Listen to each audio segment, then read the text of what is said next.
আজকে পনির রান্না করেছিলাম, তবে একটু অন্যরকমভাবে। খেতে বেশ মজাদার হয়েছিল।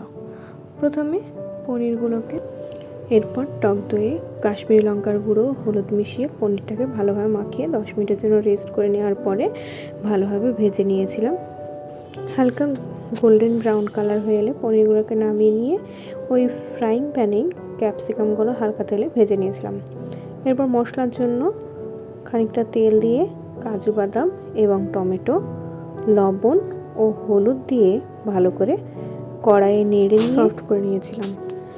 এতে টমেটোর যে কাঁচা গন্ধটা থাকে সেটা চলে যায়। এরপর টমেটো এবং কাজুটাকে মিক্সার গ্রাইন্ডার দিয়ে ভালোভাবে পেস্ট করে নিয়েছিলাম। এতে জল দেওয়ার কোনো প্রয়োজন নেই।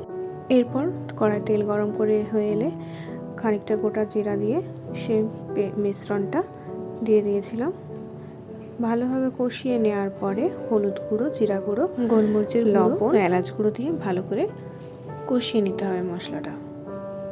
এরপর সামান্য জল দিয়ে মশলাটা কষিয়ে এলে হালকা ভেজে রাখা ক্যাপসিকামগুলো দিয়ে দিয়েছিলাম।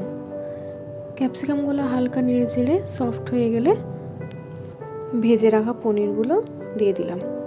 এরপর ঢাকা চাপা দিয়ে 10 মিনিট হতে দিলাম। ওদিকে অন্য কড়াইয়ে খানিকটা পেঁয়াজ ভেজে নিলাম। পেঁয়াজ ভাজা দিলে স্বাদটা খুব ভালো হয়। পেঁয়াজ ভাজা দিয়ে আবার লো হিটে খানিকক্ষণ আবার পনিরটাকে হতে দিলাম। এরপর উপর থেকে সামান্য ঘি ছড়িয়ে দিলাম। পনিরটাকে অন্য একটা পাত্রে ঢেলে নিয়ে এরপর সামান্য সরষের তেলে গোটা সরিষা এবং শুকনো লঙ্কার ফোড়ন দিয়ে দিলেই ব্যাস রেডি। রুটি হোক বা গরম ভাত, এরকম পনির থাকলে আর কি বা লাগে।